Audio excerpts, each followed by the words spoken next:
তিনি কি বললেন? তিনি একাদশ স্কন্ধে আমরা কি পাচ্ছি? একাদশ অধ্যায়ে কি পাচ্ছি? ভগবানের বিশ্বরূপ দেখেন। অর্জুন দেখছেন তিনি কি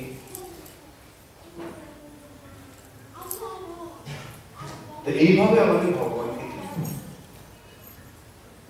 একলে ঈশ্বর কৃষ্ণ আর সদা, কেবল কৃষ্ণই একমাত্র কৃষ্ণই হচ্ছেন পরমেশ্বর।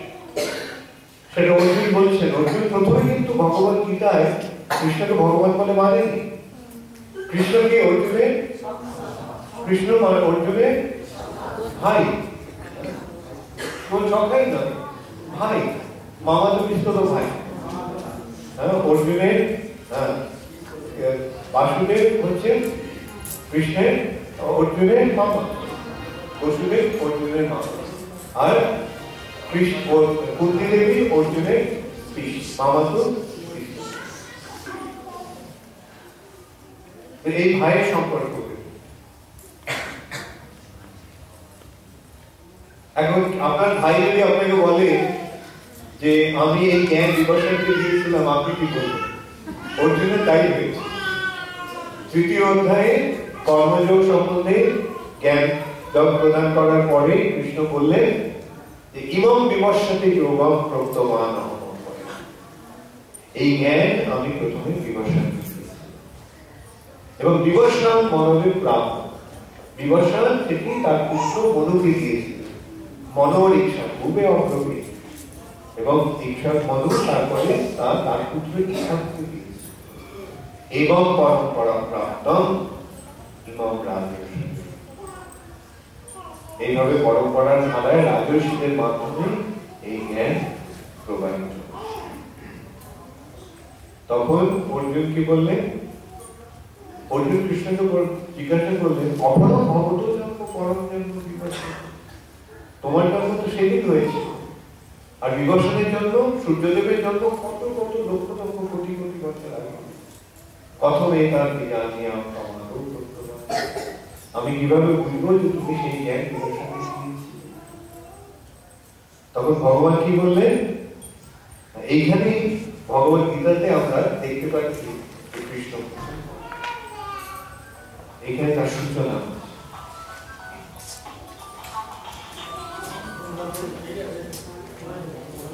আপনাদের ক্লাসের আগে বলেন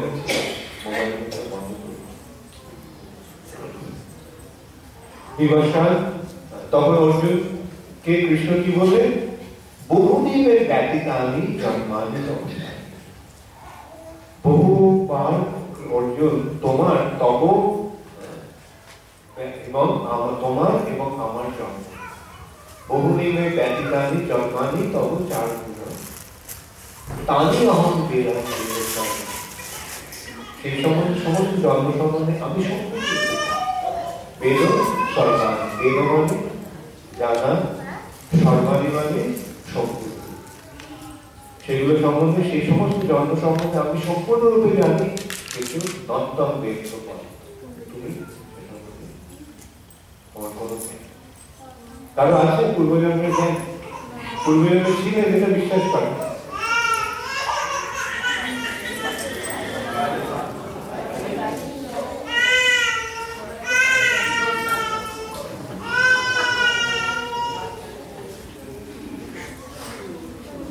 পূর্বজন্মে আমাদের জন্ম জন্মান্তর হয়, সেটা আমরা জানি, বিশ্বাস করি সকলে। আমরা আগে ছিলাম, এখন আছি, ভবিষ্যতে থাকবো। মৃত্যুর সময় দেহটা ত্যাগ হবে, কিন্তু আমরা থাকবো আত্মা রূপে। আত্মা আমাদের যে স্বরূপ, এই স্বরূপে আমরা দেহটা। তো সেই যে বহুদিনের ব্যতীতানি বহু বহু বার অর্জুন তোমার জন্ম হয়েছে এবং আমারও হয়েছে, কিন্তু তারই অহম বেদ সর্বম, সেই সমস্ত জন্ম সম্বন্ধে আমি সম্পূর্ণরূপে অবগত, কিন্তু তুমি না।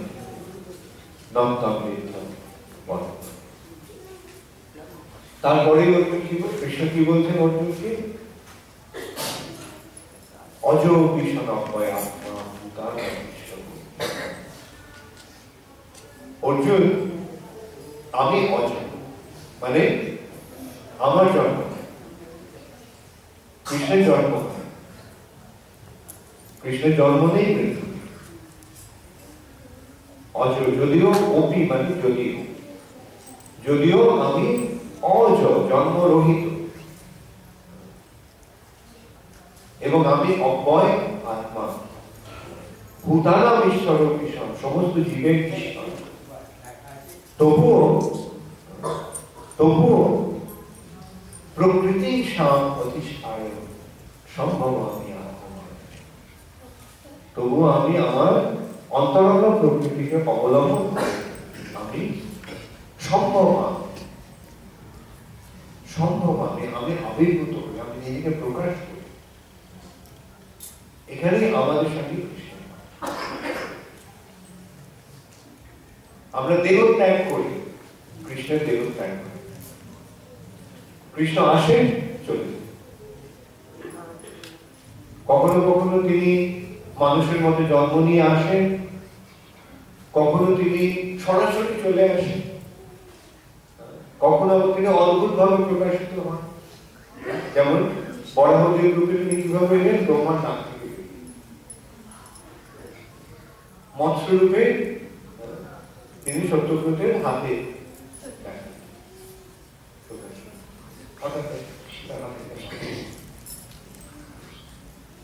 নৃসিংহদেব রূপে তিনি স্তম্ভ থেকে বেরিয়ে গেছেন।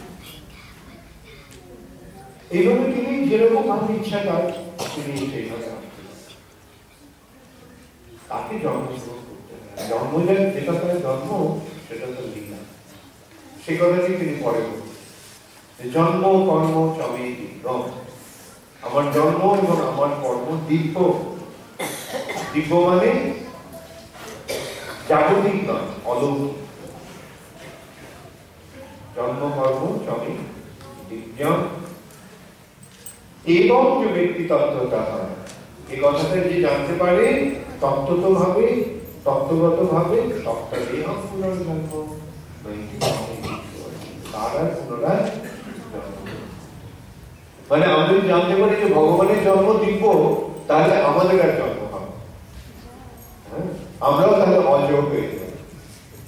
অজ মানে প্রকৃতপক্ষে আমাদের চিন্ময় স্বরূপে আমাদেরও জন্মটা আনতে আমরা যে চিন্ময় আত্মা, সেই আত্মস্বরূপে আমরা সকলেই অজ এবং অমর। আমাদের জন্ম হয় না,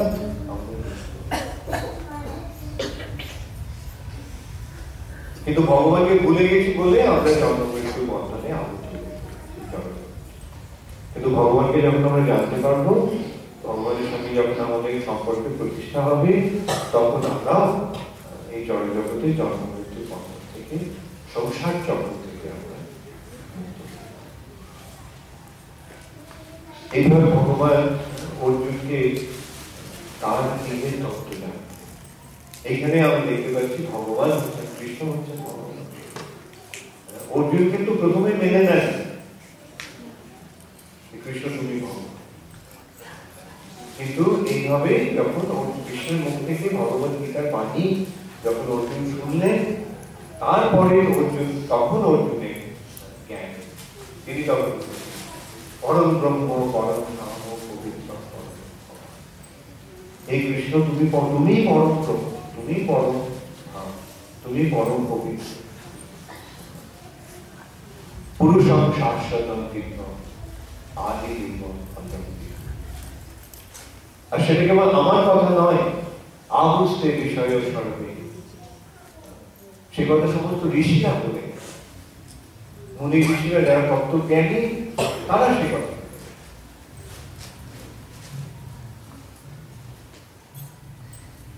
অসিত, দেবল, ব্যাস, নারদ, এই সমস্ত মহর্ষিরা কৃষ্ণকে ভগবান বলে আমাদের কাছে জানান। এইভাবে ভগবত গীতার মাধ্যমে আমরা ভগবানকে জানতে পারি। তারপরে ভগবান নিজে তার মুখ থেকে শ্রীমুখ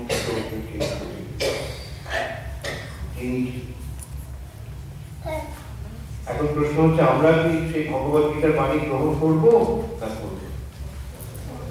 ভগবত গীতার বাণী গ্রহণ করলে এই জ্ঞানটা সহজেই লাভ হবে, সহজ হবে।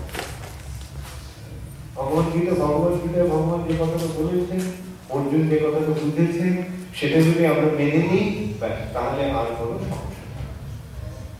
আর ভগবানকে মেনে নিলে কি হয় সেটা আমি প্রথমে আপনাদের জিজ্ঞাসা করি। কি মনে আছে আমি কি জিজ্ঞাসা করেছিলাম? এই ভক্তির পথ অবলম্বন করে আপনাদের কেমন লাগে? ভালো লাগে। তার মানে কি হলো, ভগবানকে মেনে নিয়ে আপনাদের ভালো হয়েছে না ক্ষতি হয়েছে?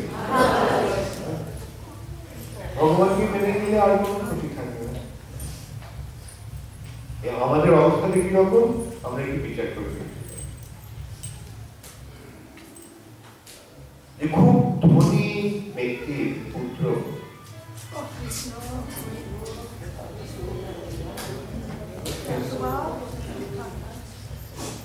কোন খুব ধনী ব্যক্তির পুত্র বা কন্যা যদি পাগল হয়ে যায়, পাগল হলে কি হয় জানেন তো? কোনো জ্ঞান থাকে, আমি কে, আমি কোথায় থাকি, কে আমার বাবা মা, সেই কোনো জ্ঞান থাকে। পাগলের তাই না? পাগলকে যদি জিজ্ঞাসা করে তোমার বাড়ি কোথায় বলতে পারবে? পাগলকে যদি জিজ্ঞাসা করা তোমার বাবাকে বলতে পারবে? তুমি কে সেটা পরিচয় হয়। আচ্ছা, ধরা যায় বিশাল ধনী ব্যক্তি, মুকেশ আম্বানি, ভারতের মধ্যে ওই একটা সবচেয়ে ধনী ব্যক্তি তাই না, আম্বানি। আচ্ছা, আম্বানির ছেলে যদি পাগল হয়ে যায়, পাগল হয়ে বাড়ি থেকে বেরিয়ে গেলে তার কি আর মনে থাকবে সে তার বাড়ি কোথায়? সে তখন কি করবে? রাস্তায় রাস্তায় ঘুরে বেড়াবে। একটু খাওয়ার জন্য তাকে কত রকম নির্যাতন সহ্য করতে হবে, লোকেরা তাকে নানান ভাবে অত্যাচার করবে, তাকে মারবে, তাই না? পাগলদের লোকেরা করে না, পাগলদেরকে নির্যাতন করে, ঢিল ছড়ে বাচ্চারা, আর ও পাগলও প্রলাপ বকে, আর লোকেরা আরো উত্তপ্ত হয়, তাকে নির্যাতন করে। অ্যাকচুয়ালি সে হচ্ছে এক বিশাল ধনী ব্যক্তির পুত্র, কিন্তু সে যেহেতু পাগল হয়ে গেছে এখন সেই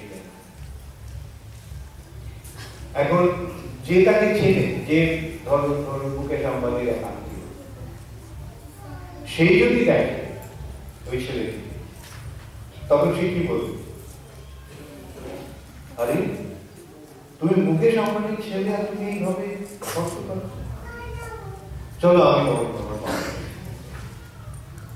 সেই ছেলেকে যখন বাবার কাছে নিয়ে যাওয়া হয় তখন কি ছেলের কোনো সমস্যা থাকে? আচ্ছা, মুকেশ আম্বানির ছেলে যদি এই অবস্থা পায়, তাহলে ভগবানের ছেলে মেয়ে যদি পাগল হয়ে যায় তাহলে তাদের কি অবস্থা? কত অনুশোচনীয় ব্যাপার না? ভগবানের ছেলে সন্তান।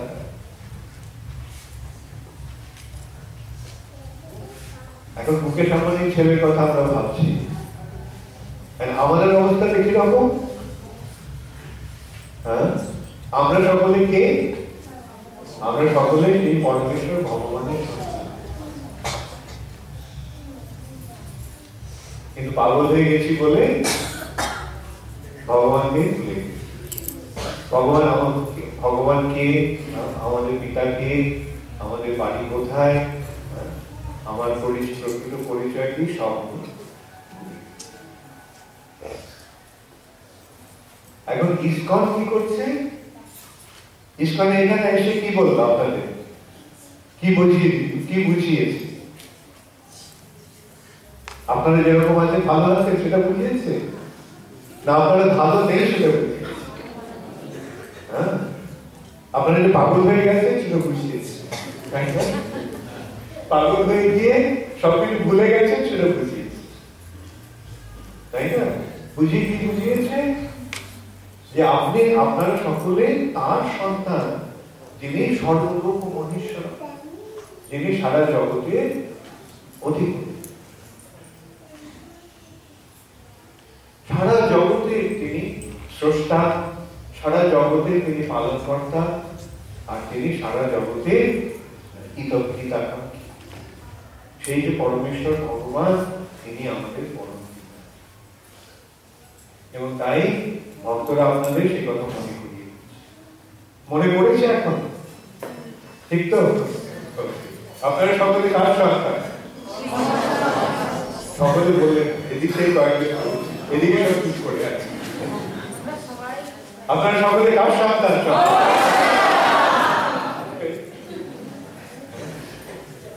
তাহলে আপনাদের কোনো সমস্যা থাকার কথা? আপনাদের পরমেশ্বর ভগবান যদি আপনার সন্তান হন, আপনার পিতা হন, আপনারা যদি তার সন্তান হন, তাহলে আপনার অভাব কিসে? কোনো অভাব আছে? ভগবানের জগতে কোনো কিছুর অভাব আছে? কোনো অভাব নেই। যে অভাবটা সেটা মানুষ সৃষ্টি করে। ভগবান সবকিছু দিয়ে রেখেছে না, তাই না? কিন্তু যেমন আমরা দেখতে পাই, যদিও বলা যেতে পারে হ্যাঁ আমার অভাব আছে, মানুষের অভাব দেখা যায়, কিন্তু কোনো পশু পাখির অভাব আছে? হ্যাঁ, কোনো পশু পাখিকে কি অফিসে গিয়ে চাকরি করে টাকা রোজগার করে খাবার কিনতে হয়?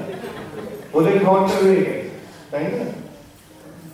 ওদের জন্য ওদের খাওয়ার জন্য চিন্তা, খাওয়ার জন্য কোনো চিন্তা, কিন্তু মানুষকে খাওয়ার জন্য চিন্তা কেন করতে হয়? আমি এটা একটু বিচার করব। আপনি এক বস্তা চাল রাত্রিবেলা রাস্তার মাঝখানে দিন,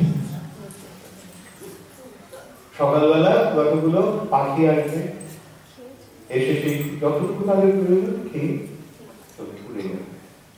তারপরে কিছু গরু ছাগল আদি পশু আসবে, সেগুলি তারাও সেগুলি যার যতটুকু প্রয়োজন তাদের খেয়ে চলে যাবে। কিন্তু যখন একটা মানুষ আসবে পুরো ব্যাগটা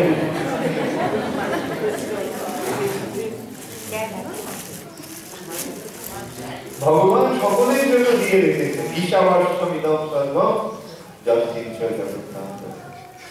যার যা প্রয়োজন ভগবান সকলকে দিয়ে রেখেছে, কিন্তু মানুষ কি করছে? সে তার যে বরাদ্দ সেটা নিয়ে সে সুখী না। সে কি করছে? তার আজকে প্রয়োজন হয়তো 500 গ্রাম চাল, কিন্তু সে কি করছে? 500,000 টন চাল তার গোদামে।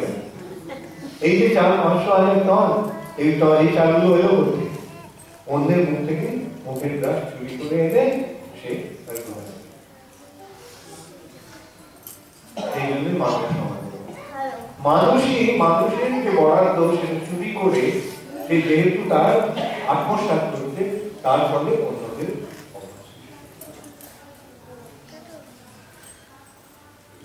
কিন্তু ভগবানকে যদি আমরা মেনে নিই, আমরা যদি বুঝতে পারি যে ভগবান তো সকলের জন্য দিয়ে দেয়, তাহলে আমরা কেন এইভাবে লোভ করব? তাই ভগবত ভক্তরা কি করছেন? যা কিছু পাচ্ছেন সব ভগবানের ভোগে দিচ্ছে, ভগবানকে নিবেদন করে প্রসাদ বিতরণ।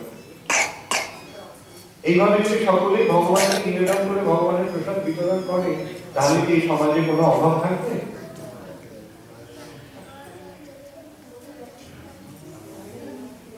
তাই ভগবানের কেন্দ্র করে জীবন যাপন করলে আমাদের সমস্ত অভাব দূর হয়ে যায়, আমাদের জীবন সর্বাকর্ষণ এবং সেইটি হচ্ছে মানব জীবনের। মানুষের কি করা উচিত? মানুষের এই এমন দুর্লভ মানব দেহ পাইয়া কি করো, ভাবনা কি করো? এখন আর ভাবনা কি, এই মনুষ্য শরীর আমরা পেয়েছি, এখন কি করতে হবে? নন্দনন্দন শ্রীকৃষ্ণের ভজন। কিন্তু দেবে না ভজিবে যশোদা সুত চরণে পড়িবে। এইভাবে যদি যশোদানন্দন শ্রীকৃষ্ণের ভজনা না করা হয়, এই দুর্লভ মনুষ্য শরীর পাওয়া সত্ত্বেও, তাহলে আমাদের চরম লজ্জায় পড়ছে। কখন? মৃত্যুর সময়, যখন মনে হবে আমি এত সুন্দর একটা সুযোগ পেয়ে আমরা সেই সুযোগটা হারাই।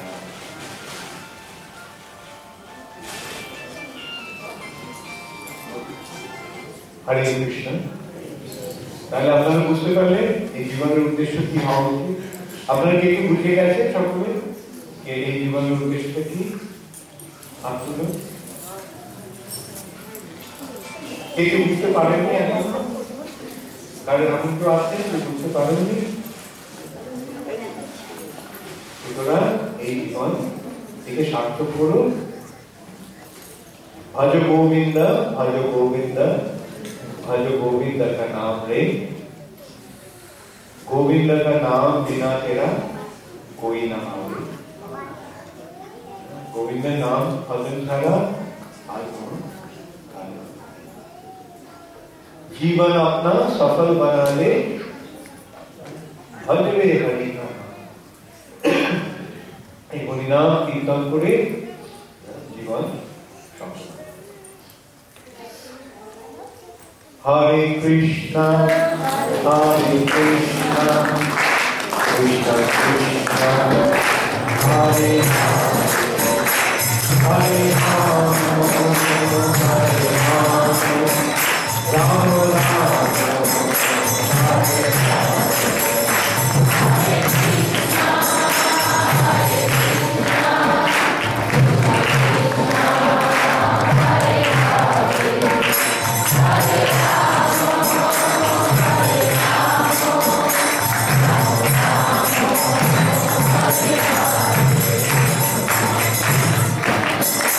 Hare Krishna, Krishna Krishna, Hare Hare, Hare Rama, Hare Rama, Rama Rama, Hare Hare.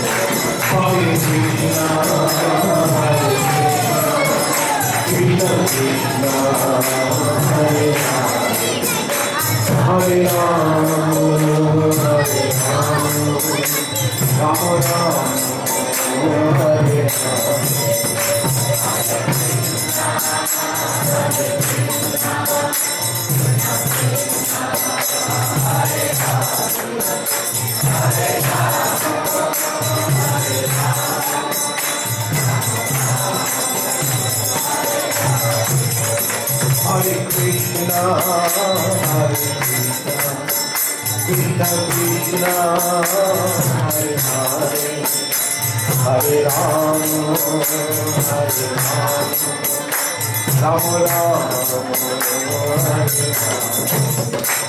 Hare Krishna, Hare Krishna, Krishna Krishna,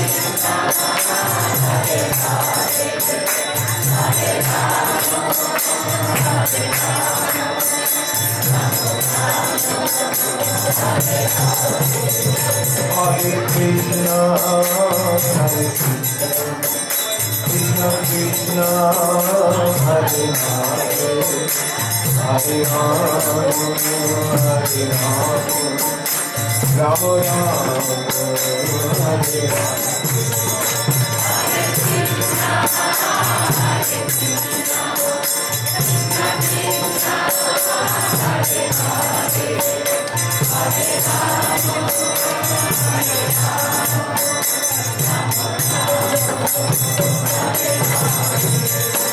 Hare Krishna, Hare Krishna, Krishna Krishna, Hare Hare, Hare Rama, Hare Rama, Rama Rama,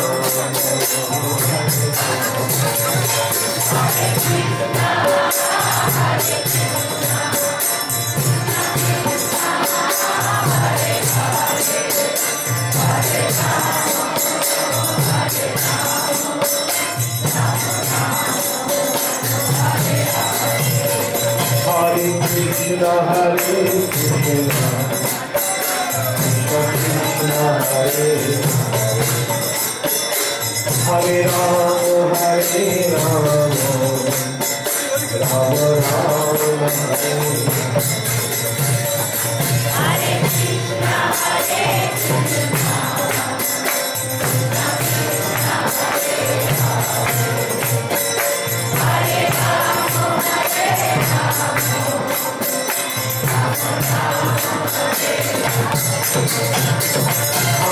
Krishna Hare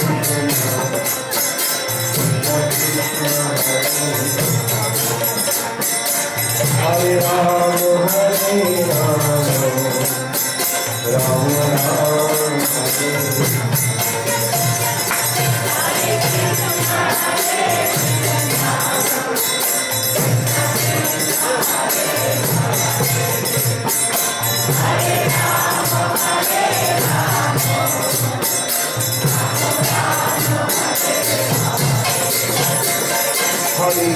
Ram Hare Krishna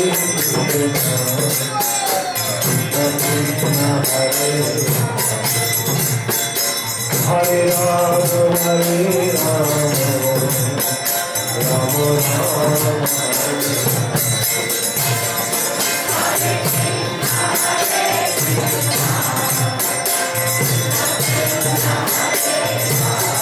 Hare Krishna Hare Ram Ram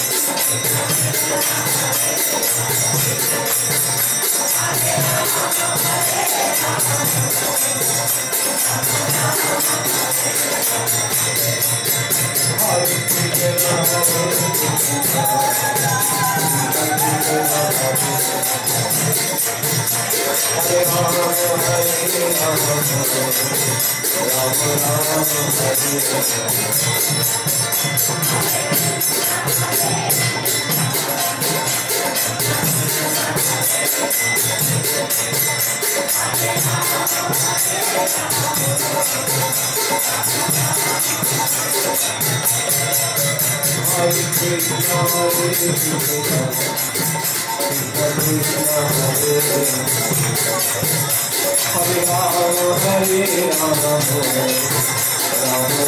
Hare Hare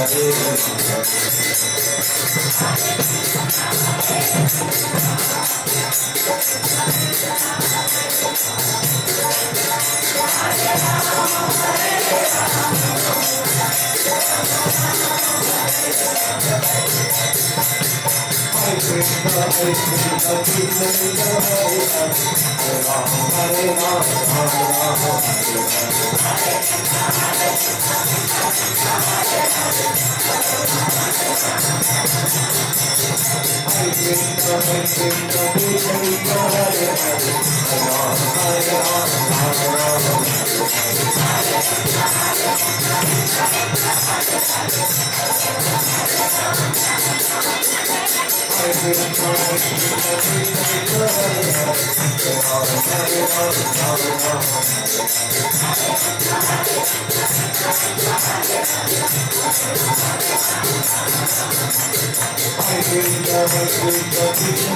Hare Hare Ram